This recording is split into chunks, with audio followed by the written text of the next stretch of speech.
falar de um, falar de qualquer uma das três figuras centrais da fé Bahá'í é algo que é simultaneamente fácil e difícil. É fácil na medida em que todos nós Bahá'ís sabemos alguma coisa e temos alguma coisa a contar sobre cada uma dessas figuras centrais.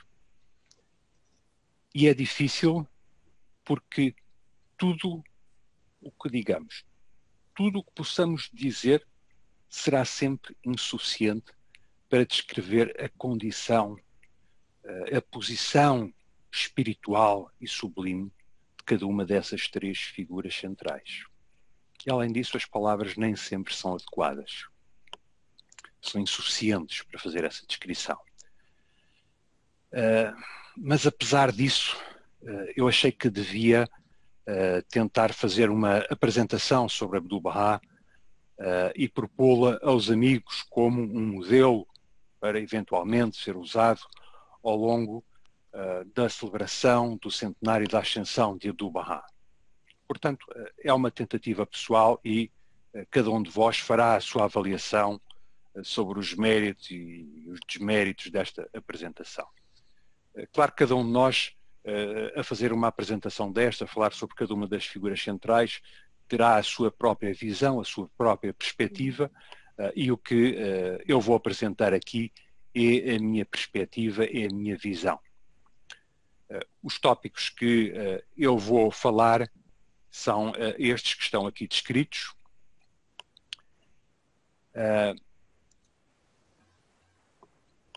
E começaria por dizer que nós, na fé Bahá'í, nós temos várias coisas que tornam a fé Bahá'í única no universo das religiões.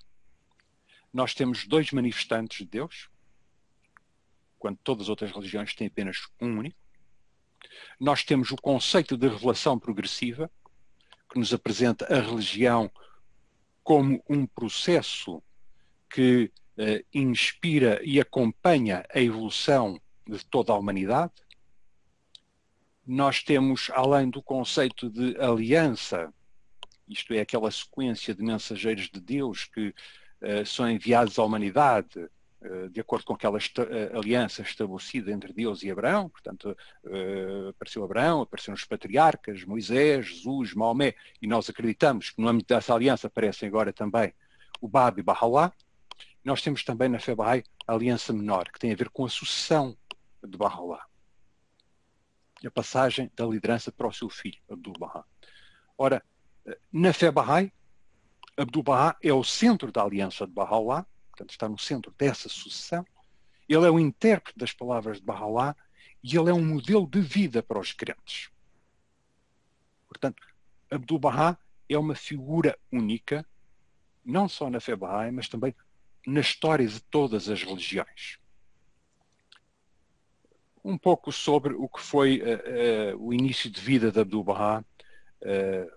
Abdu'l-Bahá nasceu numa família da nobreza persa, nasceu em Teherão, em maio de 1844. Ele era o filho mais velho de Bahá'u'lláh. A família, como eu disse, era uma família da nobreza, vivia muito confortavelmente, tinha residências em Teherão e noutras zonas do país. Ele teve uma infância feliz.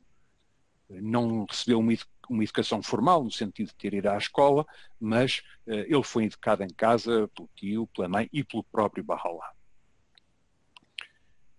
Quando o seu pai se destacou por ser um dos mais visíveis apoiantes do Bab, os bens da família foram confiscados e a família viu-se reduzida à pobreza. Abdu'l-Bahá tinha 8 anos quando foi visitar o pai numa masmorra em Teherão, o chamado Sialchal, quer dizer em português o Fosso Negro. E ele, passadas décadas desse episódio, ele ainda o recordava com estas palavras que estão aqui escritas. Vi um lugar escuro e íngreme. Entramos por uma porta pequena e apertada e descemos 2 degraus, mas além destes nada se via. No meio das escadas ouvimos repentinamente a sua voz. não o tragam para aqui. E depois levaram-me de volta. Este foi um episódio que deve ter marcado profundamente Abdu'l-Bahá, pois ele, passado algumas décadas, ainda o contava. No final de 1852, Bahá'u'lláh foi libertado da prisão e foi exilado para o Iraque, que na altura era uma província do Império Otomano. Abdu'l-Bahá acompanhou o pai nessa viagem no inverno de 1853. Uma viagem muito difícil pelas montanhas do Kurdistão, em pleno inverno, montanhas cobertas de neve. É em Bagdade que Abdu'l-Bahá vai amadurecer, se vai tornar um jovem e entra na sua idade adulta. Ele é reconhecido, é lembrado pelas pessoas que o conheceram nesses anos em Bagdade como um jovem especialmente elegante e é também lembrado pela sua bondade e sua amabilidade.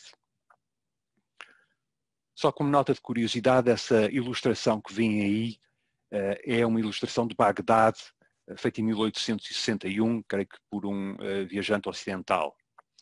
Vocês veem uma ponte construída sob barcaças, uma ponte no rio Tigre. Era a única ponte que existia. Todos os anos tinha que ser refeita, porque com o degelo aumentava o caudal do rio e a ponte era destruída. De cada um dos lados da ponte havia uma cafetaria. Cafetaria essa onde Bahá'u'lláh passou muitas tardes a falar com viajantes e comerciantes que vinham a Bagdade. Eram pontos de encontro nessa cidade. Vocês veem nessa gravura, na margem do rio, está ali um edifício que tem umas colunas, tem ali assim umas arcadas e tem um toldo coberto. Essa era uma das cafetarias que existiam na margem do Tigre. Isto era apenas uma curiosidade sobre esta gravura que ilustra a cidade de Bagdade.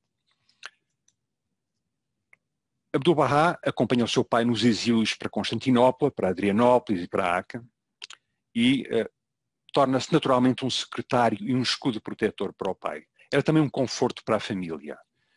A sua posição gradualmente vai adquirindo visibilidade. Ele torna-se uma figura proeminente entre aquele grupo de exilados e também o grupo também entre os Bahais que vinham visitar Bahá'u'lláh.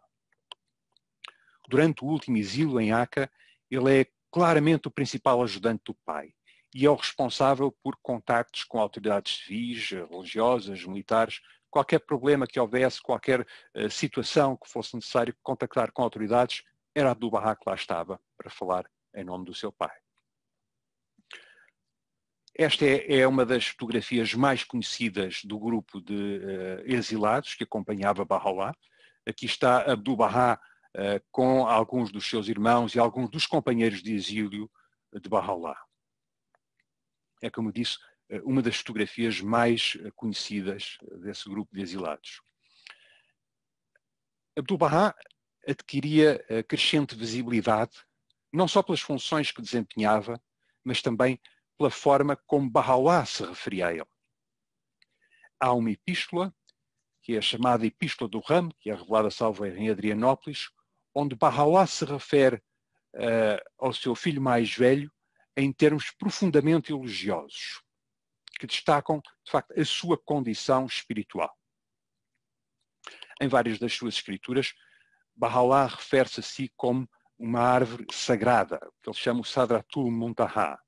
Isto é uma designação alegórica a uma árvore que se diz em algumas tradições religiosas, a árvore para lá da qual não há passagem. Isto é uma árvore sagrada que é um símbolo de orientação divina, mas também é um limite da nossa capacidade, na nossa caminhada espiritual. Como eu disse, Bahá'u'lláh referia-se a si próprio como sendo essa árvore. E refere-se aos seus filhos como os ramos e às suas filhas como as folhas. E Abdu'l-Bahá é referido como o mais grandioso ramo.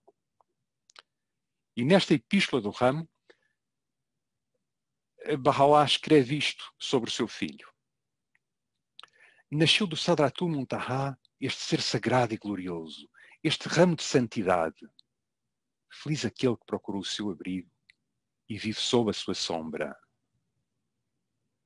Dai graças a Deus, ó povo, pelo seu aparecimento, pois em verdade Ele é o mais grandioso favor para vós, a mais perfeita dádiva para vós.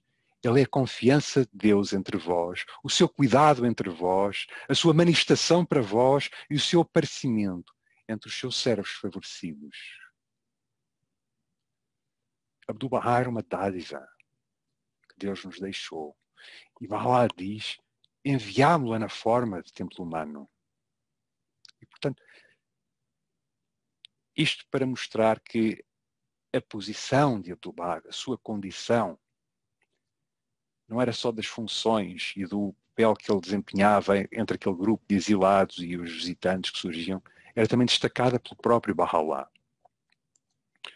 Quando Abdu'l-Bahá era jovem, havia várias moças que eram vistas como potenciais esposas, como possíveis noivas. Mas Abdu'l-Bahá mostrava pouco interesse em casar até à altura em que conheceu Fatimi, a quem depois Bahá'u'lláh deu o título de Munirí, que quer dizer luminosa. Eles casaram em 1873 e tiveram 9 filhos. Desses 9 filhos, só 4 meninas é que chegaram à idade adulta. É também curiosa a forma como surge Fatimi na vida de Abdu'l-Bahá. Abdu'l-Bahá estava noivo de uma prima e um dia Bahá'u'lláh contou a um dos seus companheiros o seguinte: tinha tido um sonho e viu a filha do irmão a ficar doente e ela ficou cada vez mais pálida e fraca até que faleceu. E depois apareceu outra que tinha um rosto e um coração luminoso e a quem ele deu o tal título de Munirí, que quer dizer luminosa. Isto é uma história que é referida por um dos companheiros de exílio de Bahá'u'lláh. Aliança. Este é um dos conceitos mais queridos na fé Bahá'í. Bahá'u'lláh nomeou Abdu'l-Bahá como seu sucessor e apelou aos crentes que se voltassem para Abdu'l-Bahá após o seu falecimento. E esta sucessão era tão importante que assumiu a forma de uma aliança com os crentes. Uma aliança onde Abdu'l-Bahá é descrito como o centro da aliança e a quem é conferida a autoridade não só para liderar a comunidade Bahá'í, mas também para interpretar as palavras de Bahá'u'lláh. E é esta aliança que vai garantir a continuação da orientação divina após a ascensão de Bahá'u'lláh. Portanto, esta aliança é feita com base numa pessoa ou numa instituição. Neste caso, com a sucessão de Abdu'l-Bahá, é feita na pessoa de Abdu'l-Bahá. Eu aqui estou a usar a expressão aliança, e isto é a expressão que é usada nos textos bahá'ís, mas vamos distinguir assim duas alianças. Há uma aliança maior, que tem a ver com a sequência de mensageiros divinos, de manifestantes divinos que Deus enviou à humanidade. A tal aliança que eu referi há pouco foi estabelecida com Abraão e depois, desde então, temos tido a tal sequência de manifestantes, mas isto é uma aliança menor, que tem a ver com a sucessão de Bahá'u'lláh. Esta aliança tem um caráter único na medida em que está descrita explicitamente em vários textos das escrituras bahá'ís. Ela está descrita no Kitab Yaqdaz, no livro mais sagrado, está descrita na Epístola do Ram, que eu citei há pouco alguns excertos, está descrito no livro da Aliança. Eu penso que destes três, penso que só a Epístola do Ram é que ainda não está traduzida para português. Poderiam alguns amigos lembrar, sim, mas também houve uma sucessão de Jesus por São Pedro. Sim, mas houve essa sucessão, mas essa sucessão baseia-se na interpretação de uma narrativa dos Evangelhos, não num texto escrito e autenticado do próprio Jesus Cristo. Portanto, aqui a aliança tem um caráter único. E depois temos a última vontade e testamento de Abdu'l-Bahá, que constitui uma extensão dessa aliança de Bahá'u'lláh. Este é um documento onde Abdu'l-Bahá clarifica o funcionamento da ordem administrativa Bahá'í e também nomeia como seus sucessores o guardião e a Casa Universal de Justiça. Ou seja, nós temos nesta sucessão, a aliança menor começa com Abdu'l-Bahá sucedendo a Bahá'u'lláh e a guardiania e a Casa Universal de Justiça sucedendo a Abdu'l-Bahá. Guardiania e Casa Universal de Justiça, que por sua vez já tinham sido antecipadas pelo próprio Baha'u'lláh. A aliança é o instrumento que garante a unidade da comunidade Bahá'í e preserva a integridade dos ensinamentos de Baha'u'lláh. Isto é, se não houvesse aliança, já havia várias fações, a comunidade Bahá'í já se teria dividido, não seria uma única. E os ensinamentos não se teriam preservado. Haveria várias escolas de pensamento já entrando em conflito entre si. Sem Abdu'l-Bahá no centro desta aliança, o poder da revelação de Baha'u'lláh não se teria preservado e não teria chegado à humanidade, nem o seu significado teria sido plenamente compreendido. Aqui, com Abdu'l-Bahá como centro da aliança, nós percebemos que, de facto, nenhuma religião tem uma figura comparável, com um estatuto comparável ao de Abdu'l-Bahá. Todas as religiões têm os seus santos, os seus heróis, mas não há nenhuma pessoa como Abdu'l-Bahá noutras religiões. Talvez por isso seja tão difícil de escrevê-lo. Talvez não seja por acaso que um dos seus títulos era O Mistério de Deus. Abdu'l-Bahá também se referiu várias vezes ao poder da aliança. Estão aqui dois exemplos. Ele diz: se não fosse o poder protetor da aliança a defender a fortaleza inexpugnável da causa de Deus, surgiriam entre os Bahá'ís, num único dia, milhares de diferentes seitas, tal como aconteceu em eras anteriores. E noutra ocasião ele diz: ó bem-amados de Deus, sabei que a constância e a firmeza nesta nova e maravilhosa aliança é de facto o espírito que anima os corações que transbordam de amor pelo Senhor glorioso. E, portanto, nós podemos encontrar muitas outras referências de Abdu'l-Bahá sobre a aliança, destacando a sua importância e o seu papel enquanto fator de unificação da comunidade Bahá'í. As viagens ao Ocidente devem ter sido um dos momentos mais altos na vida de Abdu'l-Bahá. Quando Baha'u'lláh faleceu, Abdu'l-Bahá começou a supervisionar o crescimento da fé Bahá'í em novos territórios. Na altura, a fé estava confinada praticamente ao Médio Oriente. E Abdu'l-Bahá percebeu que era importante que a fé crescesse e se espalhasse para novos territórios, principalmente para a América do Norte e para a Europa.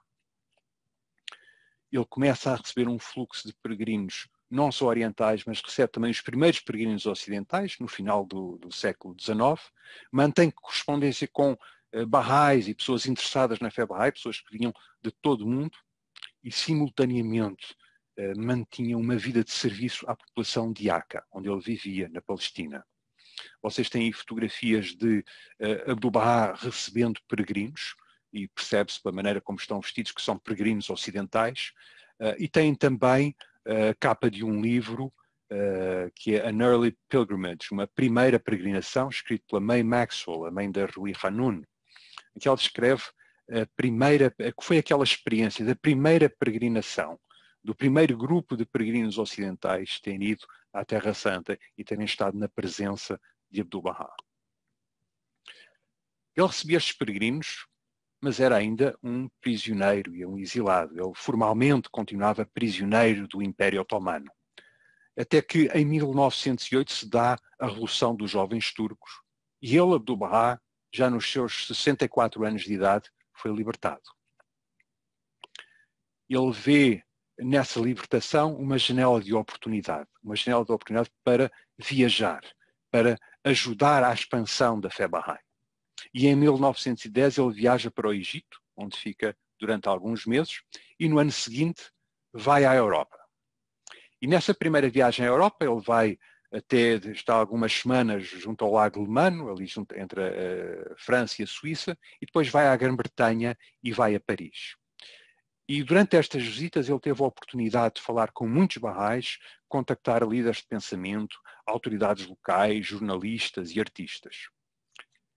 Ele chega à Grã-Bretanha em setembro de 1911 e no seu programa tinha visitas a igrejas, universidades, organizações sociais. Ele dá palestras em várias instituições, encontra-se com com dirigentes religiosos, dirigentes políticos, líderes de pensamento, escritores, poetas e também muitos barrais locais. E depois foi para a França e ficou em Paris durante 9 semanas.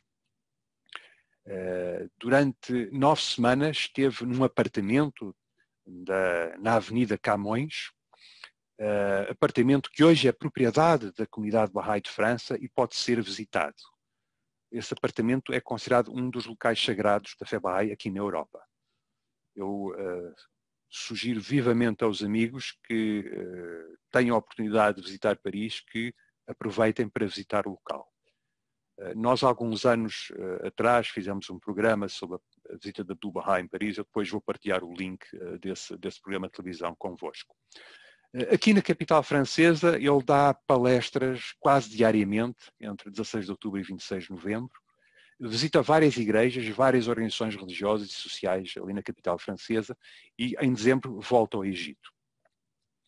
Destas visitas à Grã-Bretanha e a Paris, nós temos os registros das suas palestras nestes livros, palestras do Abdul Bahá em Londres e palestras do Abdul Bahá em Paris. Livros que foram muito importantes naquela época, porque havia pouca literatura sobre a fé Bahá'í. No ano seguinte, em abril de 1912, Abdul Bahá chega aos Estados Unidos. E durante 9 meses, ele viaja pela América, visitando muitas cidades, quer na costa leste, quer na costa oeste. E também aqui, ele encontra-se com líderes religiosos, líderes políticos, cientistas, investigadores, académicos, magnatas da indústria, artistas e centenas de Bahá'ís dos Estados Unidos e do Canadá. Dessa visita surgiram muitos livros e memórias que foram escritos sobre pessoas que entraram em contacto com ele durante a visita ou que acompanharam a sua estadia na América. Houve também muitos jornais a publicar artigos sobre a sua vida, sobre as suas viagens, sobre os ensinamentos Bahá'ís, e havia um denominador comum nesses artigos, era o apelo Bahá'í para a paz mundial. Dessa visita à América existem muitos registros de fotografias, existe inclusive um pequeno filme mudo que também foi feito a propósito da sua visita. Vocês veem fotografias em Chicago, em Nova York, na Califórnia, veem exemplos de notícias que saíram nos jornais, em vários jornais nos Estados Unidos, e também exemplos de livros que foram publicados a propósito da sua viagem, da sua presença na América. Claro que o primeiro desses é a Promulgação da Paz Universal, que é uma coletânea das suas palestras nos Estados Unidos e no Canadá. Mas depois temos os diários e os testemunhos de outras pessoas que estiveram em contacto com Abdul Bahá durante essa visita. Um desses livros, pelo menos, já está em português, que é o Portais para a Liberdade. É um livro que eu recomendo vivamente. Abdul Bahá regressa à Europa em dezembro desse ano, viaja novamente pela Grã-Bretanha e por França, e desta vez vai também à Alemanha e à Áustria-Hungria. Estão aí exemplos de testemunhos da sua segunda passagem pela Europa, uma foto em Paris, aquela foto tradicional em que ele está com a sua comitiva junto à Torre Eiffel.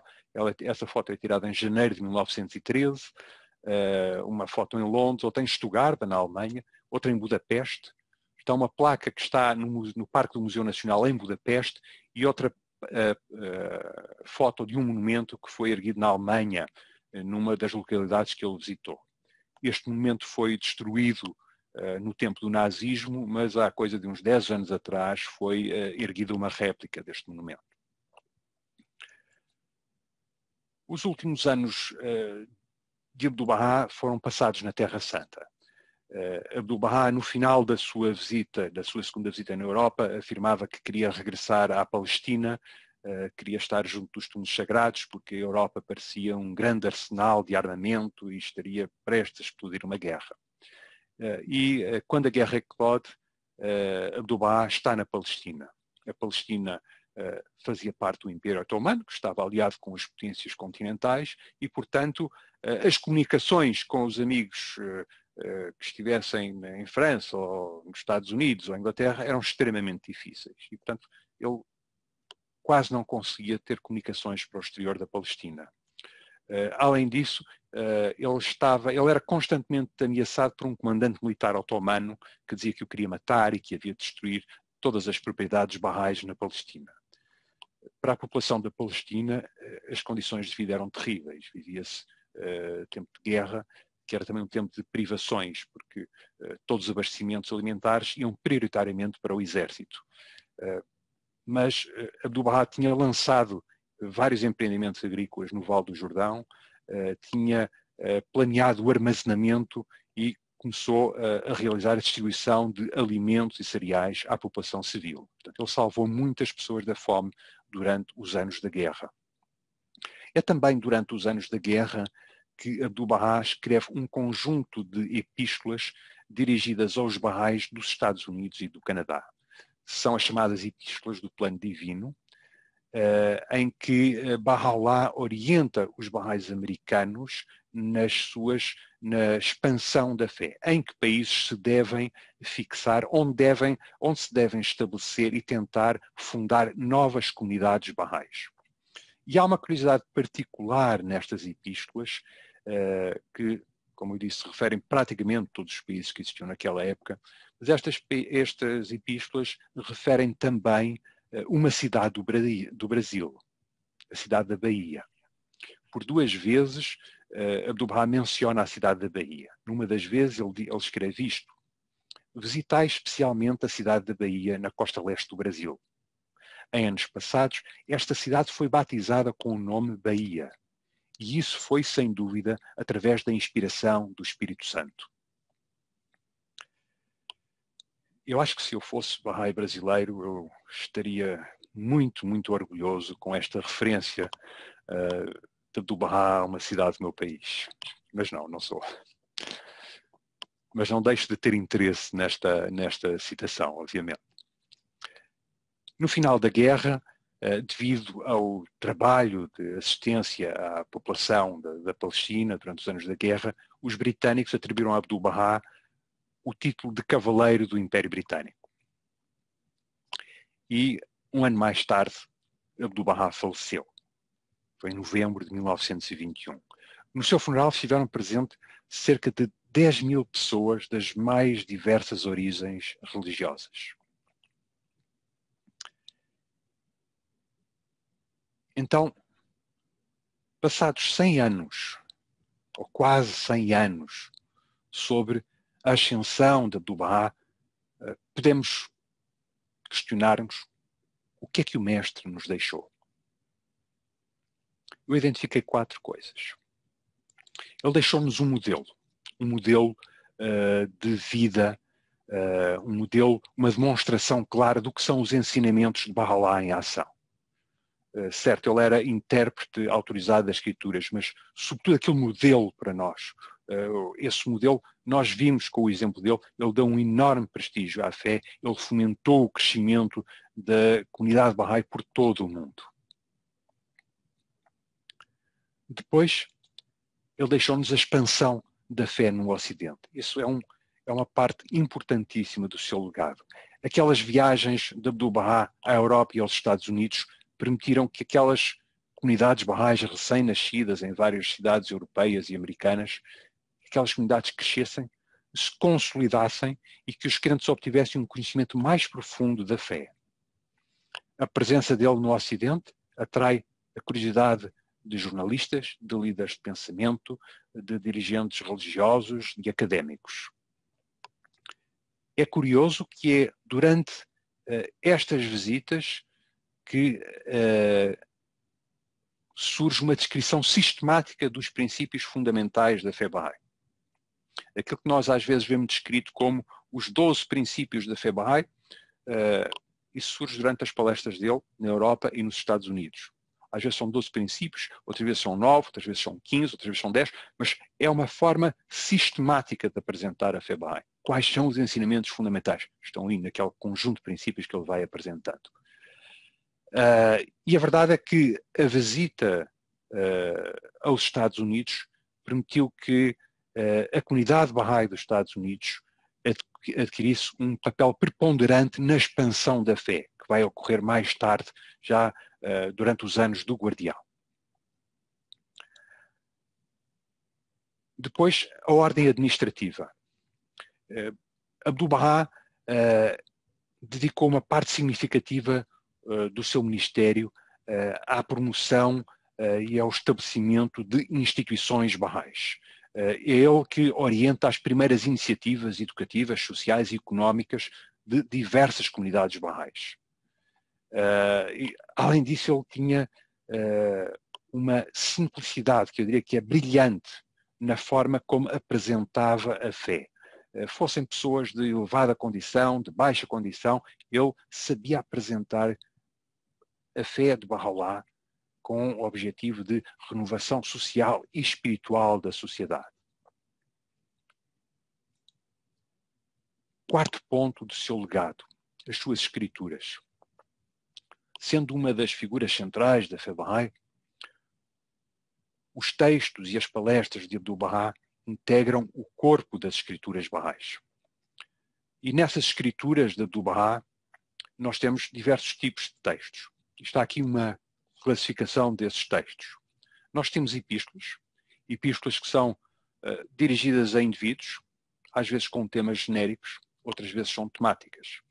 Nós temos no livro Seleção de Escritos de Abdu'l-Bahá várias epístolas genéricas, dirigidas a crentes individuais, mas temos, por exemplo, a epístola ao Dr. Augusto Forel, que é uma epístola temática, tem um tema específico, tem a ver com a natureza, os níveis de existência da natureza, as provas de existência de Deus. Temos epístolas dirigidas a comunidades bahais, como as epístolas do plano divino, que eu falei há pouco, epístolas dirigidas a outras organizações, como a epístola à AIA, por exemplo. Temos o documento com a última vontade e testamento, que esse é o único, que eu já referi. Temos orações genéricas, orações para ocasiões especiais, orações de visitação, a serem recitadas quando visitam lugares sagrados. Temos poemas, temos livros e tratados. Eu lembro, por exemplo, O Segredo da Civilização Divina, lembro o Tratado da Política. Temos palestras e discursos, alguns transcritos e corrigidos, outros resumidos, mas que ainda não estão totalmente corretos na sua tradução. E temos ainda comentários ao Alcorão.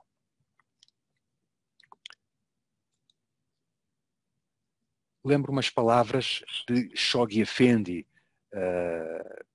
para este centenário que vamos assinalar. Ele diz o seguinte: sinto fortemente que se deve fazer agora uma tentativa para clarificar as nossas mentes sobre a posição ocupada por Abdu'l-Bahá e o significado da sua posição nesta dispensação sagrada. De facto, seria difícil para nós, que estamos tão próximos de uma figura tão extraordinária e estamos atraídos pelo poder misterioso e uma personalidade tão magnética, obter uma compreensão clara e precisa do papel e caráter daquele que, não só na dispensação de Bahá'u'lláh, mas em todo o campo da história religiosa, desempenha uma função única. Como eu disse há pouco, nenhuma outra religião tem uma figura comparável a Abdu'l-Bahá.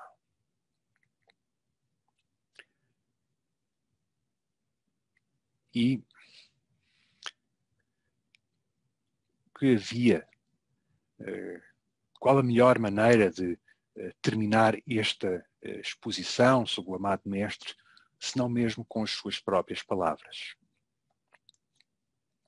Eu cito: o meu nome é Abdu'l-Bahá, a minha identidade é Abdu'l-Bahá, a minha aptidão é Abdu'l-Bahá, a minha realidade é Abdu'l-Bahá, o meu louvor é Abdu'l-Bahá. Esta era a apresentação que eu vos queria mostrar. Eu queria só dizer-vos que esta apresentação é o projeto final de um curso do Instituto Wilmette, um curso sobre Abdu'l-Bahá. Vários professores e colegas do curso me apoiaram, deram feedback sobre este trabalho, mas eu quero agradecer aqui assim à Janete Argenton, de Curitiba, pela revisão da tradução portuguesa deste trabalho.